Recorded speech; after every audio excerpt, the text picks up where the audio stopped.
Welcome to our channel Indian mom care. मैं हूँ ऐश्वर्या। तो प्रेगनेंसी में आपने एक चीज़ें जो प्रेगनेंसी में बहुत सारी महिलाएं जो हैं वो पेन के कारण बहुत ज़्यादा परेशान होती हैं। बहुत सारी महिलाओं में एक जगह पर खासकर बहुत ज़्यादा पेन उनको जो है सफ़र करना पड़ता है ड्यूरिंग प्रेगनेंसी। वो है उनके प्राइवेट पार्ट एरिया में पेन होना, और इससे आप कैसे अपने आप को ठीक कर सकती हैं। तो चलिए इस वीडियो में हम जानेंगे। सबसे पहले जानते हैं कि प्राइवेट पार्ट एरिया में वहाँ पेन क्यों होता है। तो चलिए वन बाय वन इसके रीज़न जानते हैं। सबसे पहला कारण जो होता है इन्फेक्शन के कारण। आपके प्राइवेट एरिया में इन्फेक्शन के कारण भी आपको वहाँ दर्द की प्रॉब्लम या फिर डिस्चार्ज की प्रॉब्लम या फिर इचिंग की प्रॉब्लम हो सकती है।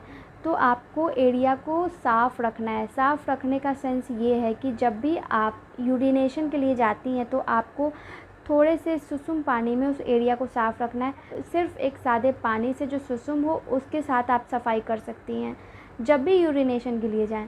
उसके बाद या फिर जब भी आप रिलेशन में रहती हैं आपको उस एरिया को साफ़ रखना है।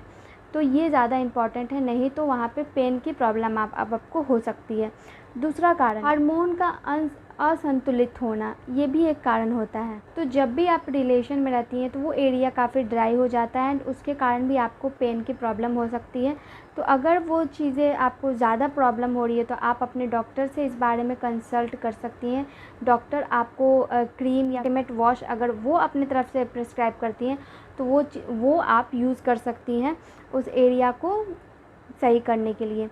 तीसरा जो कारण है भ्रूण के विकास के कारण, लिगामेंट इसको पेल्विक एरिया में समायोजित करने के लिए इसके आसपास मसल्स पर दबाव पड़ता है और खिंचाव पड़ना शुरू हो जाता है, जिसके कारण आपको प्राइवेट एरिया में पेन की प्रॉब्लम हो सकती है। तो उसके लिए आपको योगा करने की ज़रूरत है।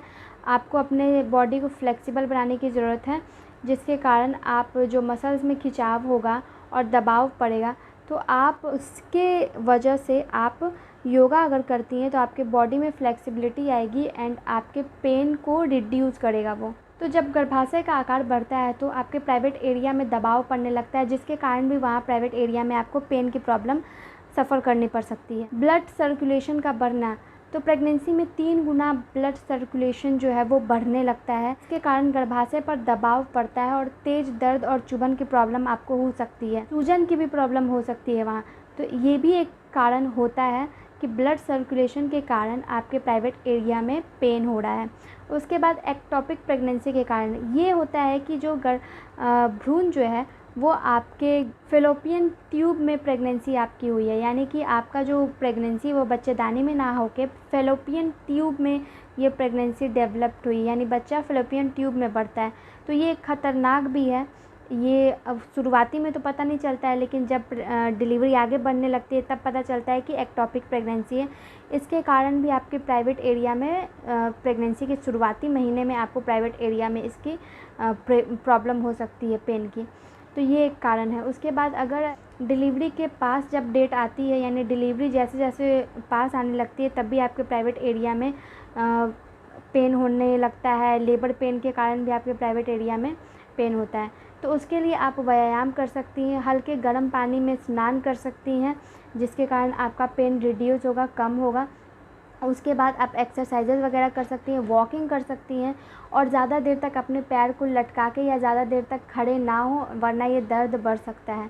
तो रेस्ट कर कर के अगर आप काम करती हैं तो काम करें। ज़्यादा देर तक आपको अपने खड़े होंगी तो आपका जो दबाव है बेबी का वो ज़्यादा देर तक आपके प्राइवेट एरिया पर बना रहेगा। तो शुरुआती दिनों में आपको ज़्यादा देर तक खड़े नहीं रहना है, या फिर लास्ट ट्राइमेस्टर में आपको ज़्यादा देर तक खड़े नहीं रहना है। तो आई होप कि ये वीडियो पसंद आया हो। वीडियो पसंद आया तो वीडियो को लाइक, चैनल को सब्सक्राइब और कमेंट करते जाएं। धन्यवाद।